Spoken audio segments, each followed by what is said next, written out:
ketika sidik jari menjadi identitas.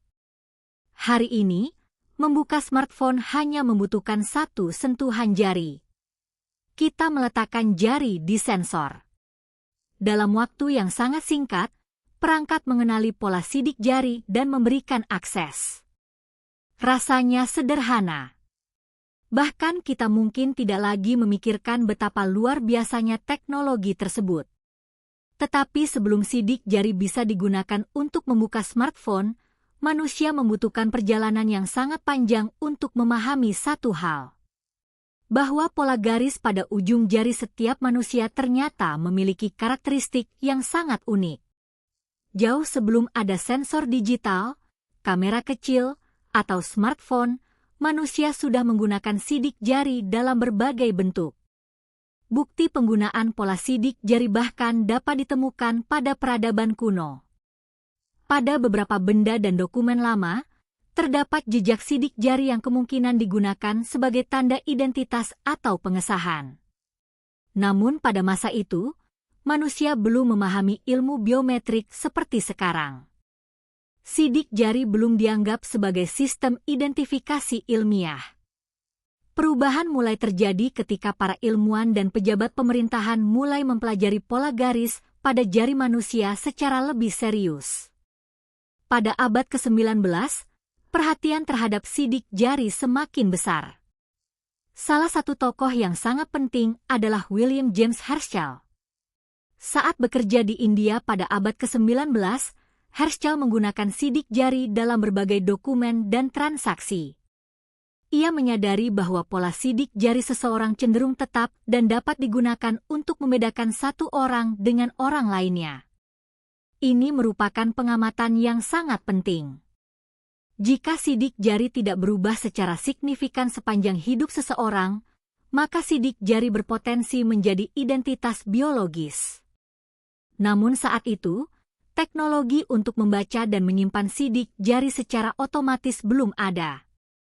Semuanya dilakukan secara manual. Sidik jari biasanya dibuat menggunakan tinta. Jari seseorang diberi tinta, kemudian ditekan pada kertas. Hasilnya menjadi pola garis yang dapat diperiksa.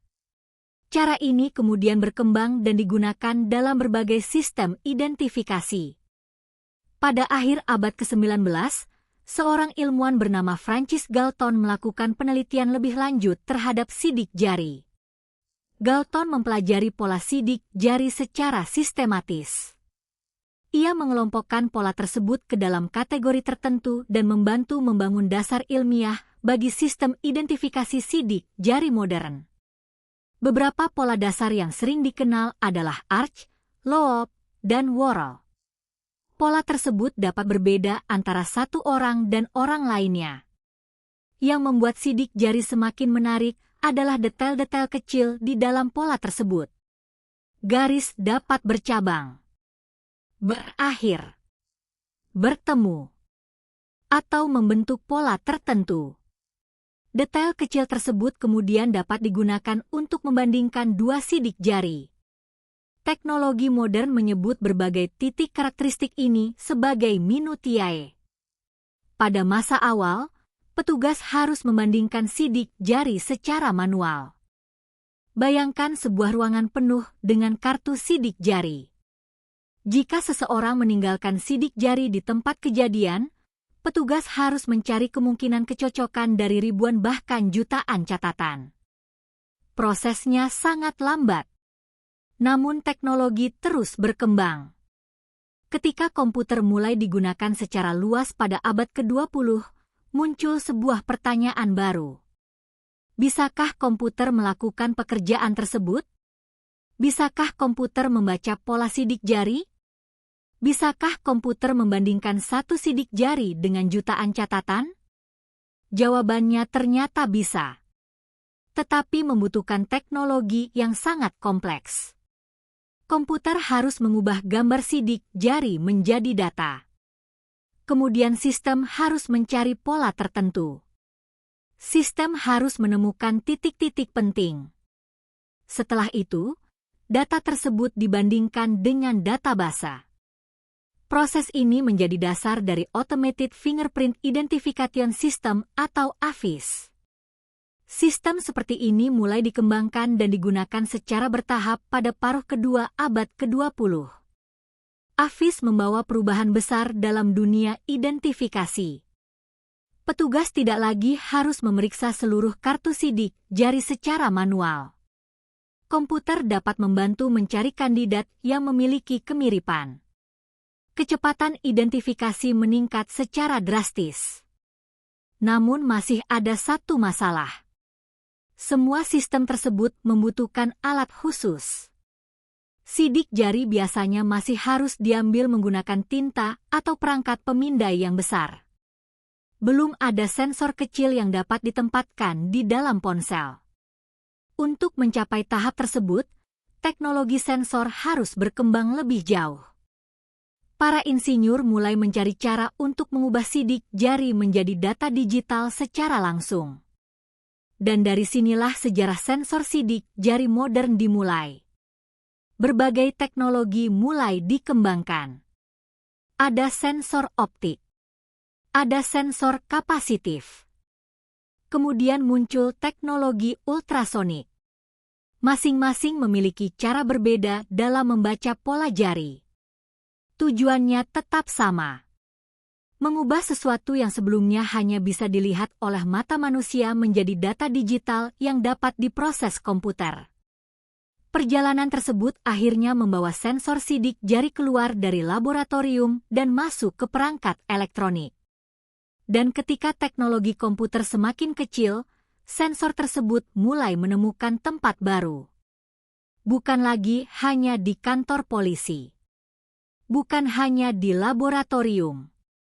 Tetapi di perangkat yang dibawa manusia setiap hari. Ponsel.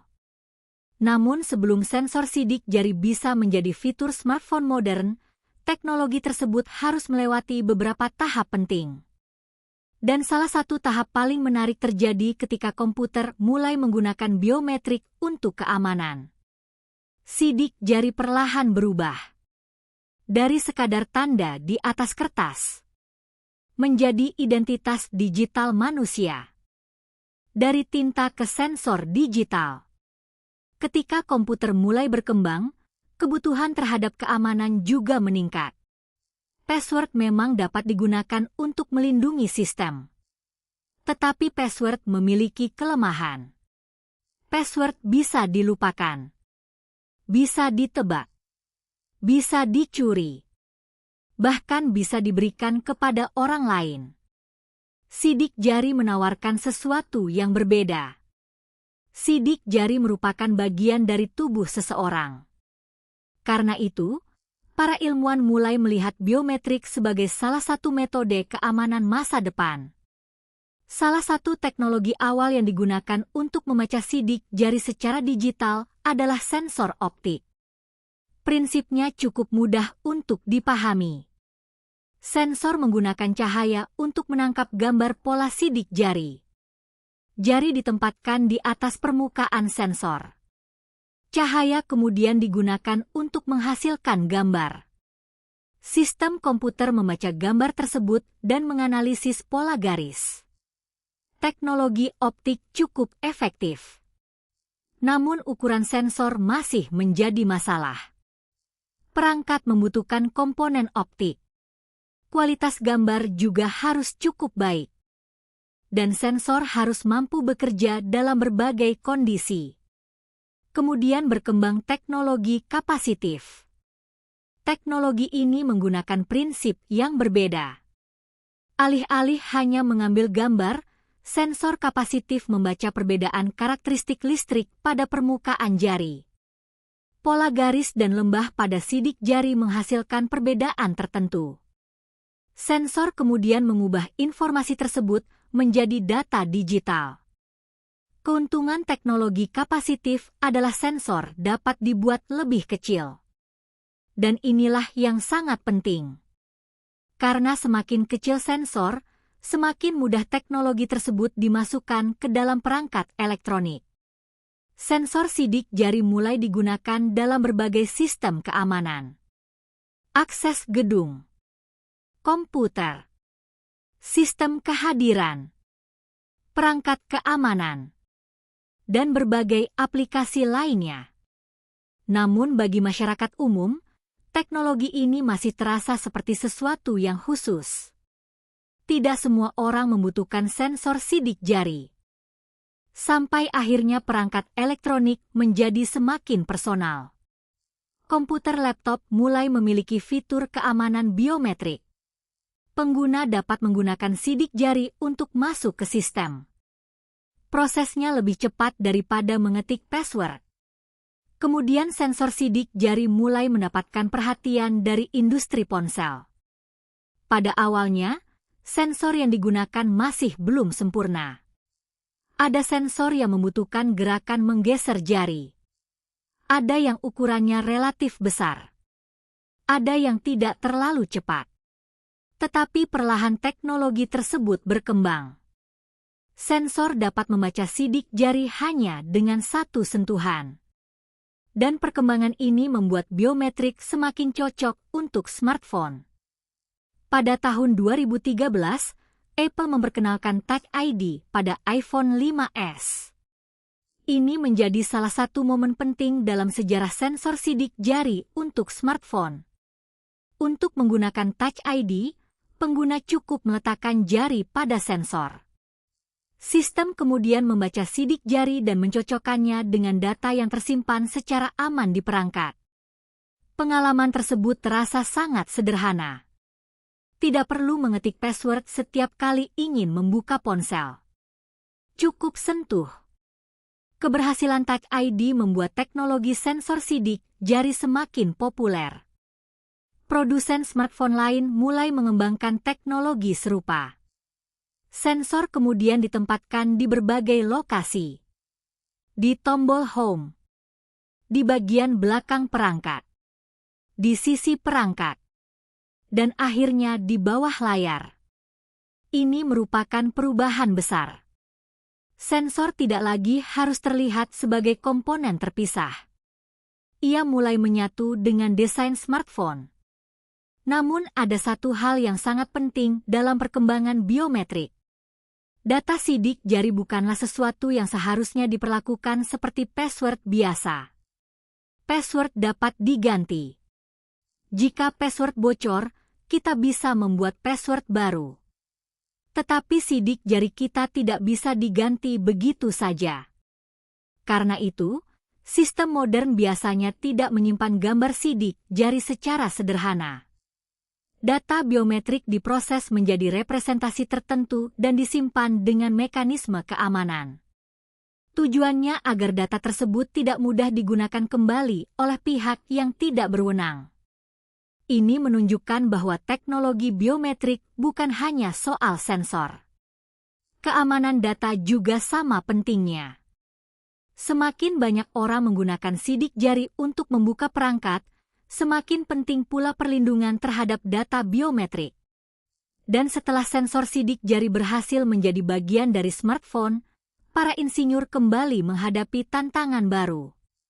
Bagaimana jika sensor bisa ditempatkan langsung di bawah layar?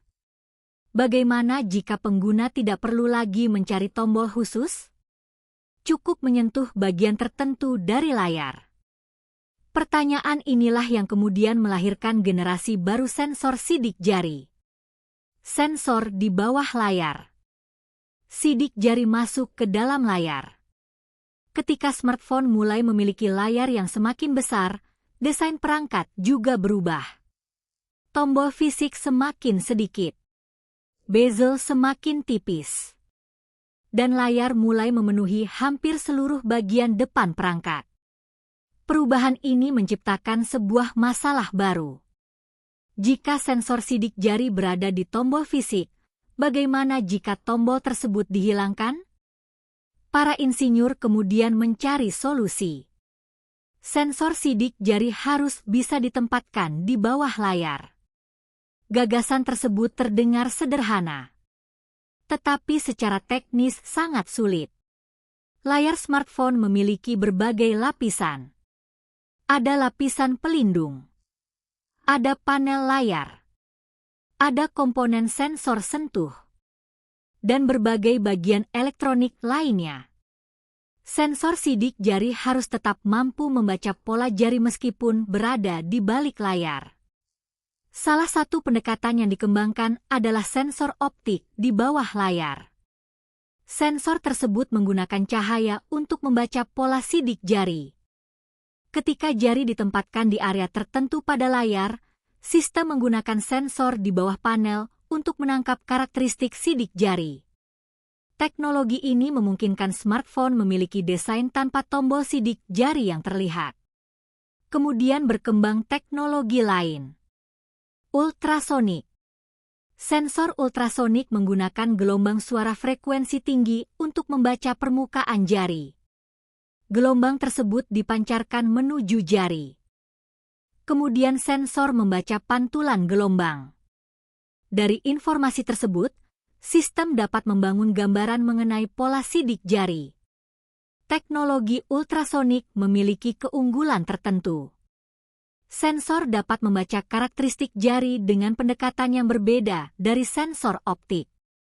Bahkan beberapa sistem dirancang untuk bekerja dalam kondisi ketika jari tidak sepenuhnya bersih. Namun tentu saja, teknologi tersebut juga memiliki tantangan. Sensor harus bekerja melalui lapisan layar. Harus cepat. Harus akurat.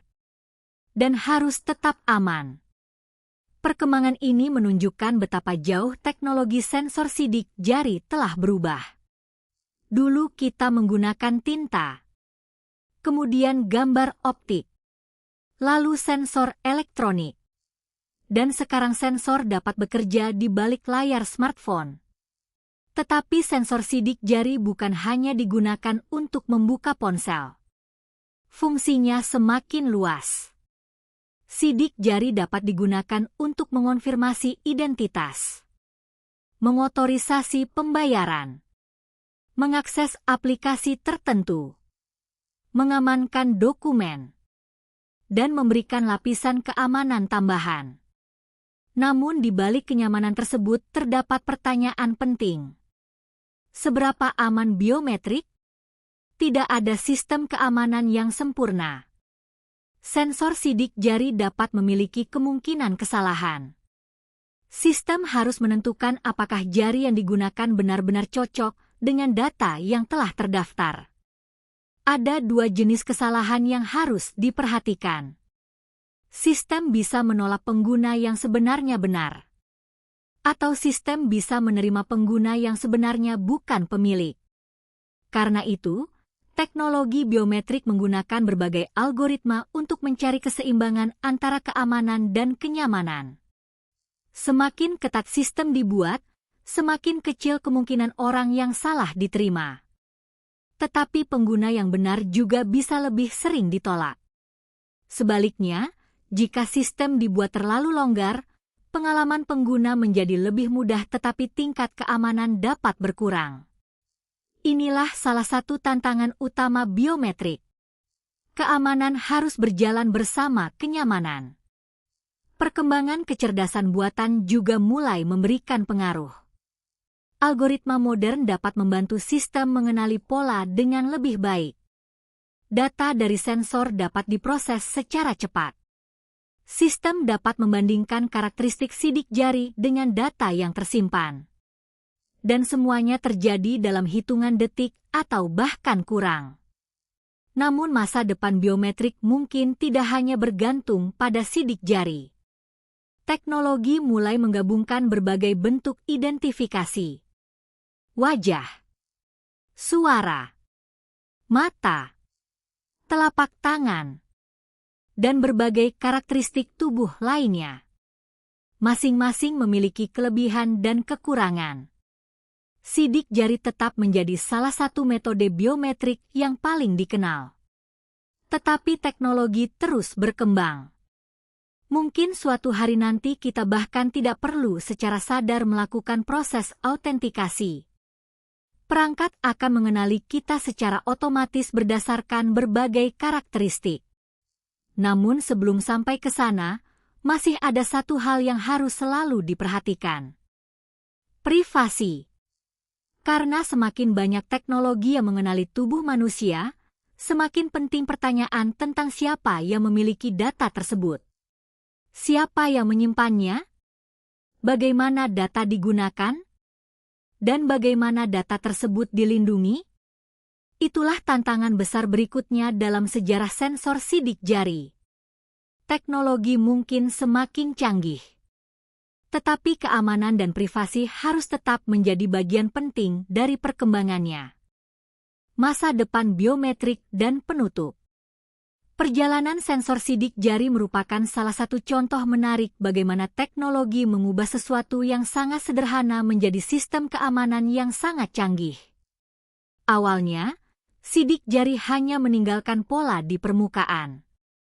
Kemudian manusia menyadari bahwa pola tersebut dapat digunakan sebagai identitas. Sidik jari mulai digunakan dalam sistem identifikasi. Kemudian komputer mulai memprosesnya. Sensor elektronik dikembangkan. Dan akhirnya, teknologi tersebut masuk ke dalam smartphone yang kita gunakan setiap hari. Hari ini, kita bisa membuka perangkat hanya dengan satu sentuhan.